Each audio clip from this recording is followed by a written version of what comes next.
everybody. How are you all doing?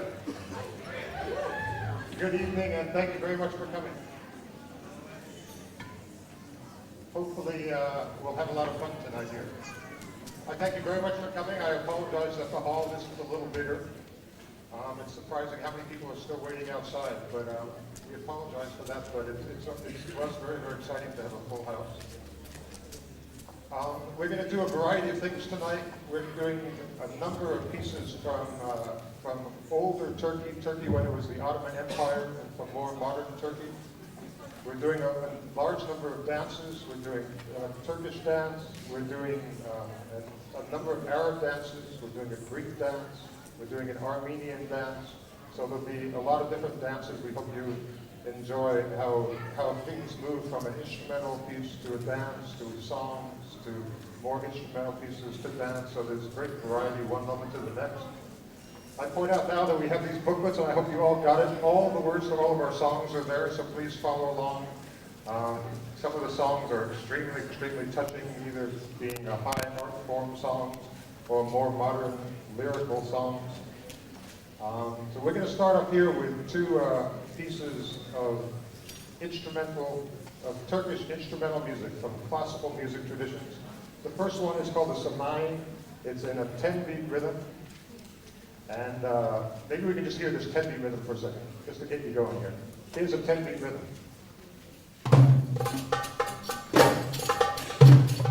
That's it. Here's it again.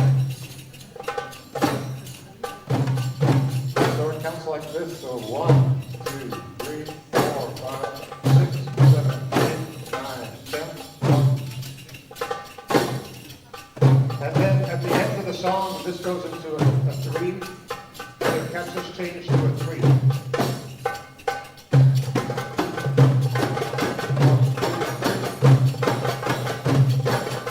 And then it'll go back to the 10.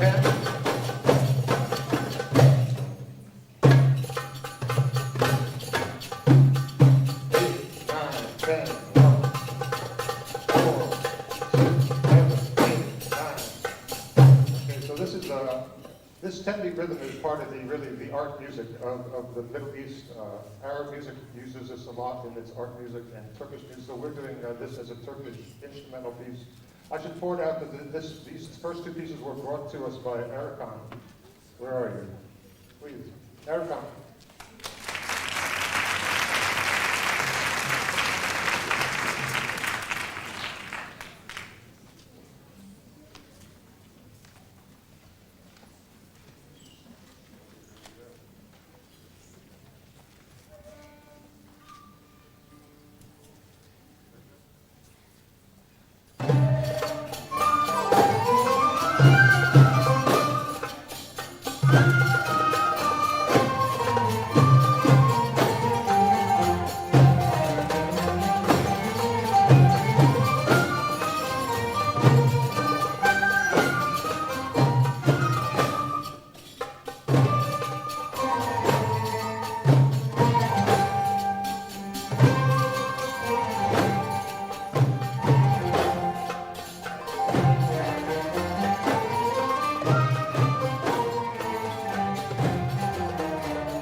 second of this just two-piece suite by the most famous musician of the last decades of the Ottoman Empire, Tambori Jamil Bey. He played this instrument called the tambor, so he was called Tambori because he played the tambor, and he was such a substantial person, they put Bey at the end of his name, an honorific. So his name, the other so the name we have for him is just Jamil, but he was Tambori Jamil, and he's Tambori Jamil Bey.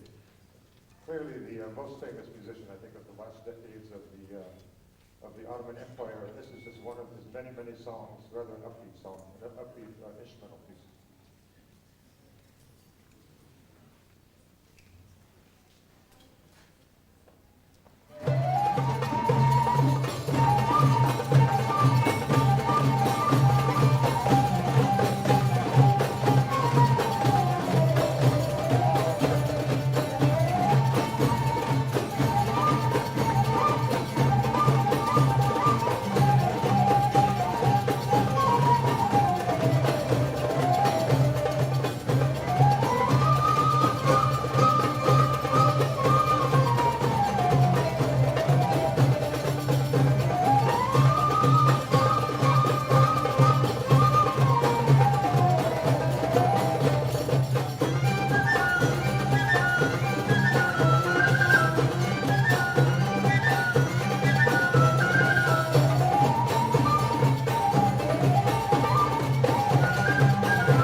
we're going to move to our first dance of the evening. And we're going to ask many of our players to change to the, probably one of the most prominent instruments in Turkey, the string instrument called the saz. And this is the first song of the evening. And so we have the words there. Interestingly, this is, there's a great tradition in saz music for the words of a song to actually refer to the saz. And this song fits into that tradition here. So you can see where I'm teaching a class these days in tuning and temperament in the music department. And there's this one line here where I don't trust the saz, I don't trust where the frets are. This is my own translation of it. I don't trust the saz, I don't trust its frets. So, its frets. So please check out the words are there in Turkish for those who do read Turkish and translated for those who don't read Turkish. This is from a region in Turkey where dancers use wooden spoons. Scholars of Turkish culture have isolated seven different dance regions in Turkey. In the extreme west, for example, is a Zeybek tradition. In the extreme east is a bar tradition. There's a separate Kerslama tradition. And sort of the central southern part of the Anatolia, there's this region where people use wooden spoons in their folk dances. And so this is the type of dance we'd like to do, featuring again in our root section now the instrument called saz, or balama saz, and we have one very small saz, a joran saz. The song, Tell the Lord of These Things.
What do you think? Isn't that great?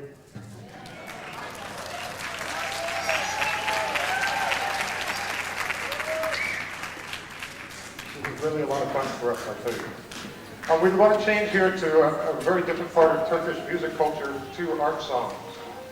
And the fact that these were created, composed by the really great, the famous Tatyus, brings up a number of issues. I've mentioned this before in concerts, but I think it's worth mentioning again, that the Ottoman Empire was a multicultural world. And the music of the Ottoman Empire was created by a large number of peoples. Some of the main teachers of the Ottoman world were not Turks, actually, but they were from other cultures. There were many Greek teachers and Greek performers. There were many Greek composers, Greek singers, instrumentalists. There were many Armenian musicians, composers, singers. There were many Jewish musicians and singers, instrumentalists. There were even a few Arabs who went that far up north and flourished in the Ottoman Empire. This is by Tatyus, a very, very, very famous Armenian musician. He was known to play a number of instruments, and he was known for his compositions. His compositions are so famous, actually, that in the Arab world, one of his pieces is required of every single student of instrumental music in the Arab world. There's a Samai Tatyus, so that you have to learn whether you live in Cairo, or whether you live in Baghdad, or Beirut, or Damascus. But he was part of the Ottoman Empire, not part of the Arab world, and he did these two songs that we'd like to sing. Really, really beautiful song, very, very much high art songs. So this is Turkish classical music from probably the turn of the century, turn of the last century. Please check out the words. Thanks.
second Tatio song is in a 9-beat rhythm. It's basically you can play an awful lot of Arab music and never come upon a 9-beat rhythm. But it's a particularity of Turkish music, especially 1, 2, 3, 4, 5, 6, 7, 8, 9. 1, 2, 3. It has a beautiful, beautiful look to it there.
So we're going to do our first piece outside of the Turkish world. So a major change here in character and mood. We're going to perform a rather popular Lebanese song. And to it, our dance troupe with Alexander King as our leader has choreographed an urban Arab folklore dance. So I'm going to be playing an instrument, if I can get it to Tahan correctly, called the mizmar. Let's see if we can make this happen.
the main parts of Middle Eastern music, be it Arab or Turkish or Persian, Armenian, Kurdish, Greek, is solo instrumental improvisation. And so we'd like to ask Jim Grippo, who will be playing this zither-type instrument called a kanun, and Amy, who will be playing a nine, a reed flute, to come forward here. Jim Grippo and Amy Sear.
we're going to have an extended dance set to close the first half of our performance, and then we're going to take an intermission.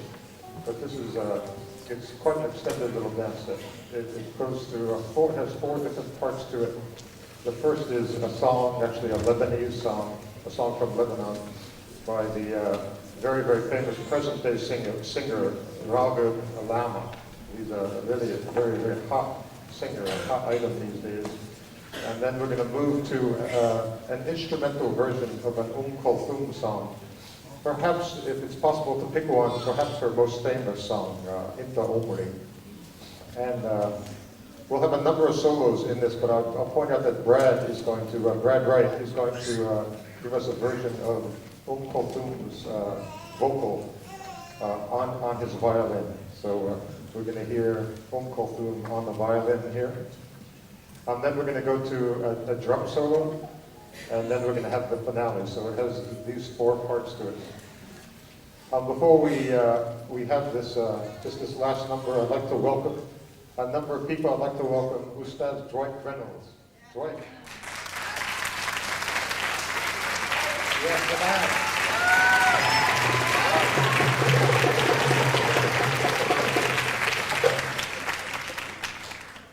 we want you back here. Dwight normally sits next to me here, so he's sitting over there tonight. We'd also like to welcome the chairman of the music department, Professor Lee Rothbard. Lee, did you make it tonight? Yeah.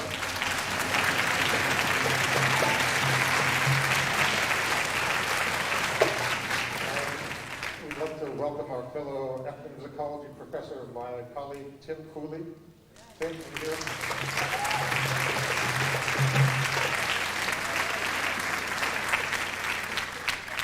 We had a very exciting development this year in the ethnomusicology program. We've had a new ethnomusicology performance ensemble. This is a West African ensemble. And it had the group had their first performance last Wednesday, a very, very powerful, dynamic performance. And I think in our audience tonight, the leader of our new ethnomusicology West African ensemble, Lo. Lo, are you here?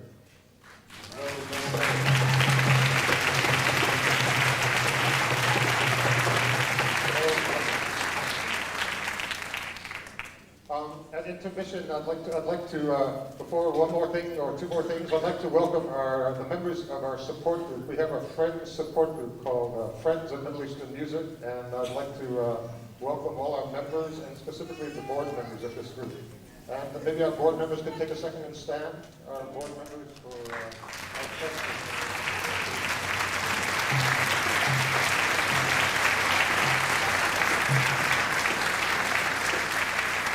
Thank you very much for all the time you put in to help us do what we do and to support Middle Eastern music and culture, not only on campus, but throughout the city of Santa Barbara. We have this friends group we have formed outside. We call ourselves FOMIMA, which is the first letters of Friends of Middle Eastern Music. And we have these formed outside the tables. We invite you to sign up and be a part of be a member. The main benefit is we send announcements of all our concerts to these folks. We also have 3 CDs that we'll have outside. Two of them have been out for a while, but one is just brand newly out. It's an old cassette that we put out now that we've transferred onto CD. So if you're interested in any of our CDs, we have 3 of them out there. 2 of our CDs also have booklets. The booklets contain all the words, all the music. If you read Western notation or Middle Eastern notation, we have both the words and all the notation. Alexandra King has spent 6 months traveling around the world, and now she is back with us again this quarter. She's brought a number of things outside which she'd like you to look at. She also has dance videos, including videos of our own performances with our Middle East Dance Ensemble. Sue Redlicki has just produced a new CD with of music from the Arabian Peninsula, Khaliji music, featuring these 2 gentlemen who have been our guest artists on a number of occasions, Nasser Musa and the great drummer Suhail Kaspar. And this CD is now out and available. It's outside. And there's going to be a releasing party, a CD releasing party. Is this how you say that? At Soho's on December 11th, Soho's downtown Santa Barbara. There's actually an ad in our printed program for this event. So if you're interested in coming out and hearing Nasser and Suhail live with other musicians, with dancers, that's going to be happening at December 11th. The CD is outside. We also have a very interesting pamphlet created by our Center for Middle East Studies called, I believe, A Response to September 11th. It's a reader, a very detailed reader with dozens upon dozens of articles. This is all prepared by something on campus which Professor Dwight Reynolds leads, called the Center for Middle East Studies. You can see the inside back cover, there's some printed words describing the new center. And they have a reader outside you might want to check out called A Response to September 11th, I believe. And finally, we have refreshments outside. So we'd like to do this last number featuring the wonderful dancer Chris, and I'd like to take a moment to introduce Chris. Chris is a native of Brazil. She studied Middle Eastern dancing in Brazil before coming to the United States. Then she joined the Ensemble in 1999 and very quickly became a core member of our dance troupe. She performs regularly with the dance troupe and continues to learn from our dance teacher, Alexander King. Please welcome Chris.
glad to see you at the intermission.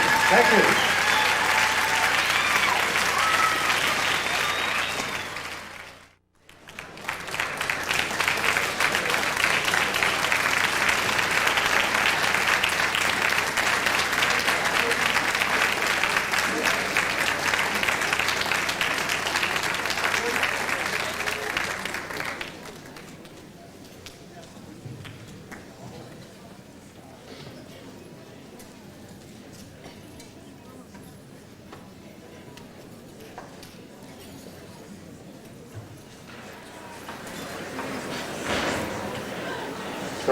Welcome back, everybody. We have quite a varied second half. We'd like to start very upbeat with a Greek dance. If you know the words, please sing along, okay?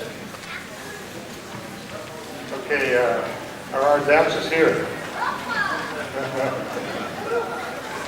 Okay, this is a Greek song. Some of you know it as Opa Nina Nina Nine. Maybe can we practice the words here? Get everyone singing. What do you think? The words are Opa Nina Nina Nine. Come on now, come on now. I get kindergartners to do this here. Opa Nina Nina Nine. And then Nina Nine Nine. So you see how many words we've had so far, right? Okay, so we start again. Opa Nina Nina Nine. And then Nina Nine Nine. And we're halfway through. Here's the other half. Nina Nine Yavaram. Nina Nine Nine. Okay, so we put it all together and it sounds like Opa Nina Nina Nine. Nina Nine Nine. Nina Nine Yavaram. Nina Nine Nine. Yeah. Thank you very much for coming out. I hope you enjoyed it.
Is Dwight still here? Dwight, are you here? Oh. In Cairo, they have this tradition of when we used to go to concerts, Dwight and I used to go together. And there's one of the most famous members of the ensemble in the government ensemble. The government ensemble is called Ferketil Musical Arabia, the Arab Music Ensemble. Well, just as Bula has her own fans, the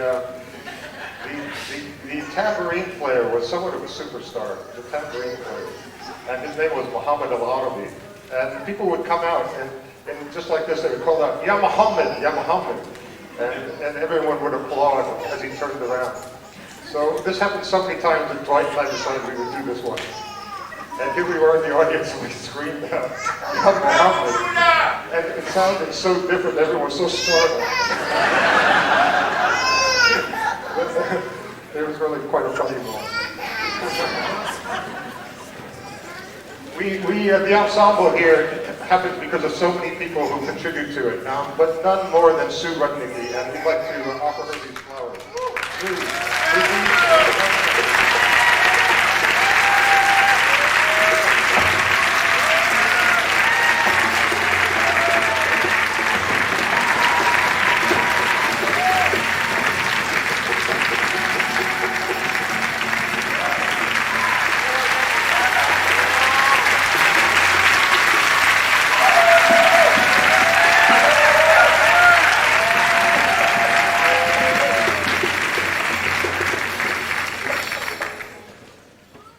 Sue, members of the ensemble. She's led our drum section since its inception in 1989. So we've been going for a while now.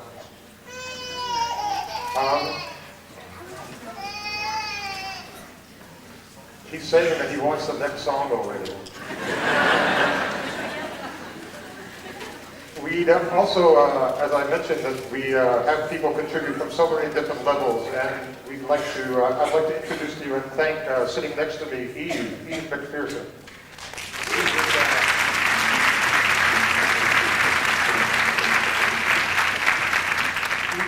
A new graduate student here, a first-year graduate student, and she's coming from the Boston area where she was part of this group called the Eurasia Ensemble. And we have actually some words that introduce this ensemble in our text page here. So there's a page that talks about the next 3 songs that Eve introduced to us. So the words to the song are in this booklet here, and we'd love for you to check them out. These are 3 Turkish songs. The first a secular art song, and then the next 2 Sufi songs. And where it says, song text, second half continued, number 2, ABC. This is what we're about to do now. And you can see these words about the Eurasia Ensemble from the Boston area. So we thank Eve very much for introducing us to these songs, and we'd like to perform them. These are 3 Turkish songs, all in the same maqam, the same mode called Husseini. The first, an art song, and then 2 songs from Turkish Sufism.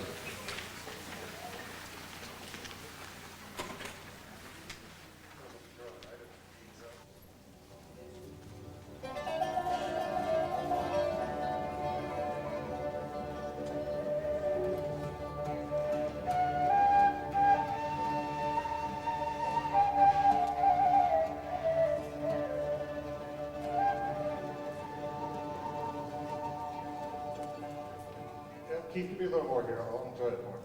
A little more here, please.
we'd like to move to the Armenian dance that I promised. One of the amazing things about Middle Eastern music culture is that different pockets of the Middle East actually have their own rhythms. So there's an Armenian rhythm, which is not featured in whole other parts of the Middle East.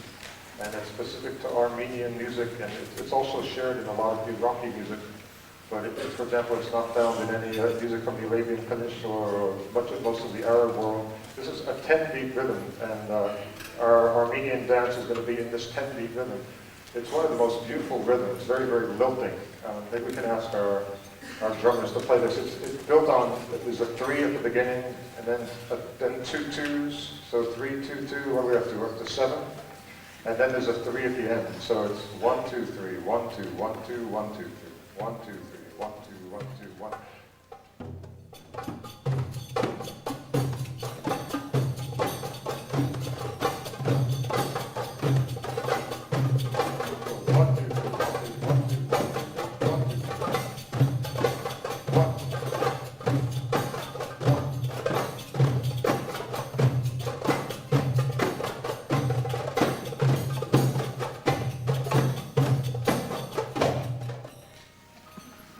I just love this rhythm. It's a very lilting rhythm. It has a real movement to it, right? So I hope you like this. The whole piece is in that rhythm, a 10-beat rhythm. The rhythm itself is called Georgina or Georgina. So this is an Armenian dance. Thank you very much.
Some of the most beloved repertoire in all of Middle Eastern music are the songs of the Egyptian female singer Kulthum. Kulthum. Ahlan ya Muhammad.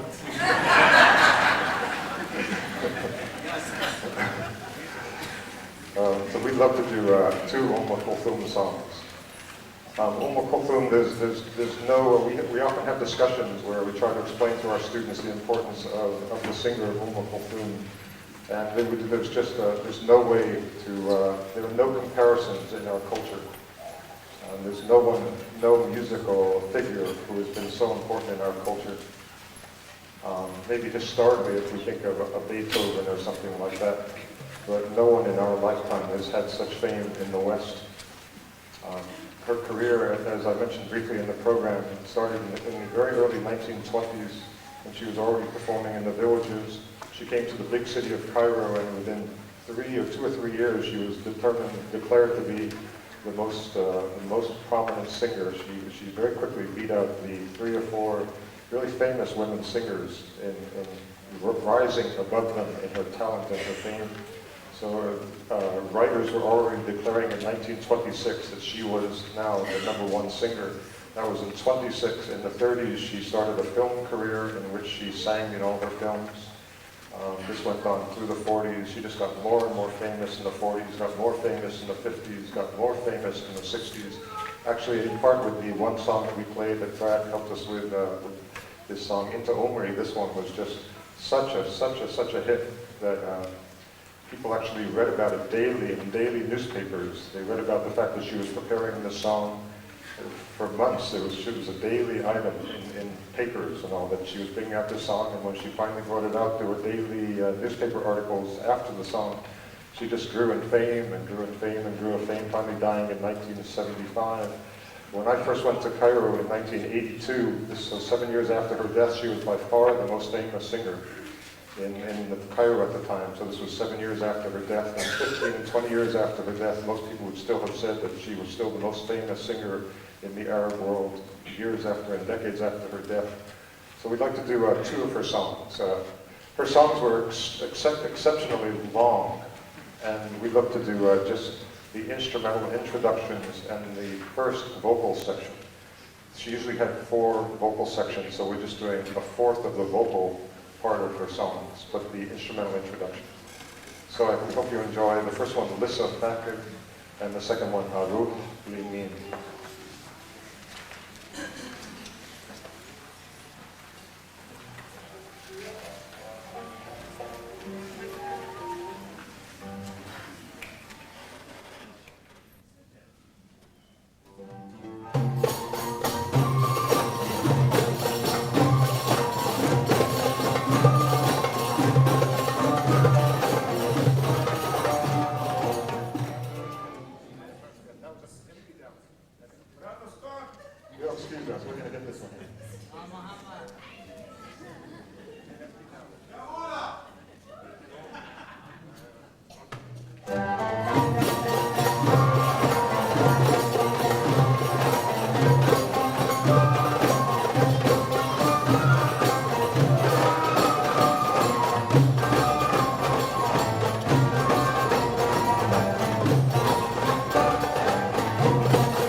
We are here before the last set, and I'd like to recognize a number of folks before we go on.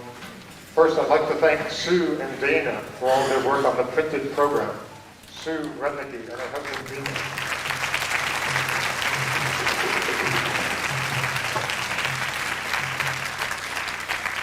And I'd like to thank Copyright Printing, Phoebe and Copyright Printing for all their work on the program.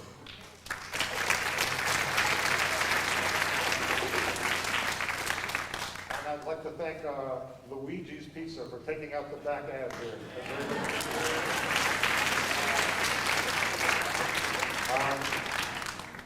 The name doesn't give away the fact that it's a Persian owner.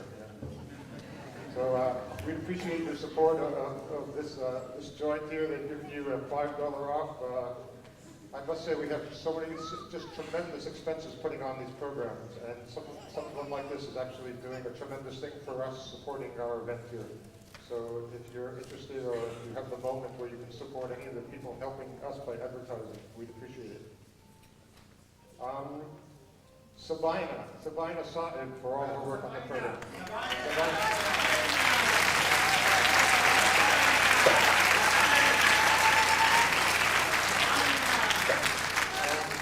Sabina Islam asked that we welcome their Japanese guests at the program here from Japan.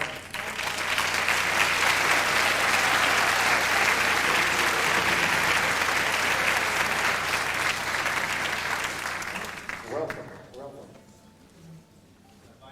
We thank our seamstress, Olga, for all her work on our costumes.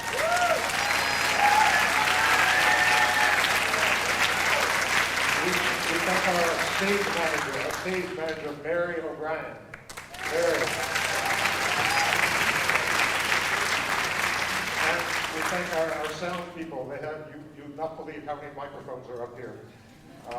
Gary Atkins and Keith.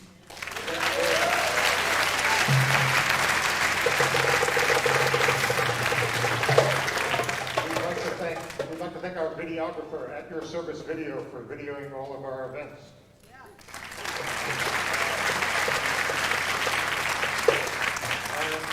And most importantly, we'd like to thank you for coming on out. We already have the dates, as you'll see on our program, for our next two concerts in this hall. It's a March date, March 9 and June 1st. So we'd love to have you come out again. We hope to do a very different type of program March 9th. We often try to do concerts that feature Persian music very heavily, not to the exclusion of everything else, but because March is, of course, the most important holiday of the Persian calendar, the Persian New Year. So we often try to make our March concerts have a strong Persian element, and we're going to see if we can make that happen once again. Thank you very much again. We're going to end with what we think is a very, very exciting, an exciting dance finale. Our dance teacher, Alexander King, took 6 months leave and literally went around the world, starting, I believe, in Spain, then going to Egypt, then going to Turkey. And while she was in Turkey, she came upon a tremendous amount of music that some of which we've already played, and much of which you're about to see now. So the next three pieces are pieces from a woman singer named Asena from Turkey. So these are three of her songs in her year 2000 CD. So the music that we're using for this dance set is modern Turkish music. Interestingly, it's one of the great trends in modern Turkish popular music is to create an Arab sound. And initially when this came out, this was actually, the government thought, hey, this is not good, we're trying to be Turkish here, and what are we doing having an Arab sound? This new sound was called Arabesque, and initially it was actually banned from state radio because it definitely sounded foreign. But it just, especially with the cassette industry, which could not be controlled by a government, as we all know, cassettes can be made in someone's garage. And so the cassette industry just created this, just supported this new sound, which totally took off. And so interestingly, you'll hear in this upcoming set, you'll hear many moments that sound very, very much like modern day Arab music, including actually a quote in the second piece, straight from an Kulthum song. But also you'll hear the accordion solo you'll hear in the first piece is very much in an Arab dance idiom. So this is all Turkish music, very modern day Turkish music, with very self-consciously a number of Arab elements in the music. So this is our dancer, our dance leader, our choreographer, the director of our dance troupe, Alexandra King, performing with her dance troupe here, our finale set. Once again, thank you very, very much for coming.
thank you very, very much. We thank you very much. This is a great occasion for us. We'd like to go around and thank our oud players here. Our oud players. Yo! And Jumbush, our Jumbush players. And our canoe section here, right here. And our violin section. Violin. And our double bass. And clarinet. Accordion. Our knife section here. Knife. Quiche on Ensemble. Our tambourine section, tambourine. And Shirley Force, who leads our tambourine section for our chorus. Our drum section here.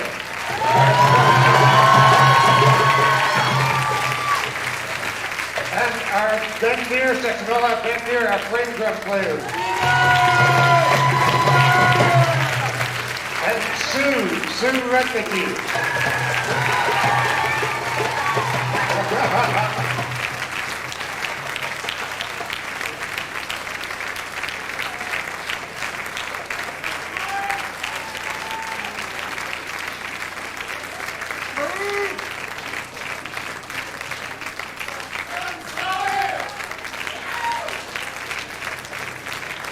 We'd like to thank all our instrumental soloists. Brad Wright. And again on clarinet, Darren. On accordion, Gib. And this wonderful duet solo by Jim Grippo. And Amy Sear. We'd like to bring out our dancers here. The dancers from the Department of Physical Education and Recreation are beginning belly dance class.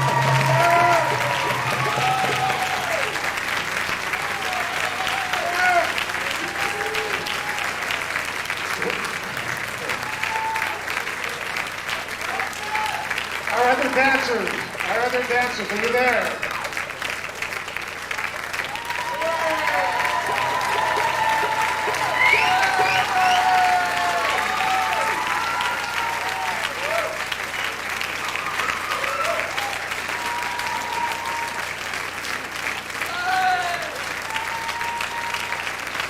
Our chorus people, all our chorus people back here. Who else? Our chorus people over here. Chorus people.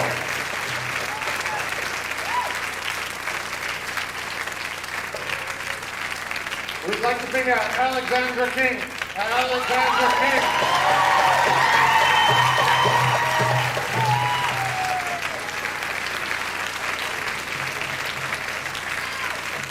And our other soloist, Chris, the dancer, Chris.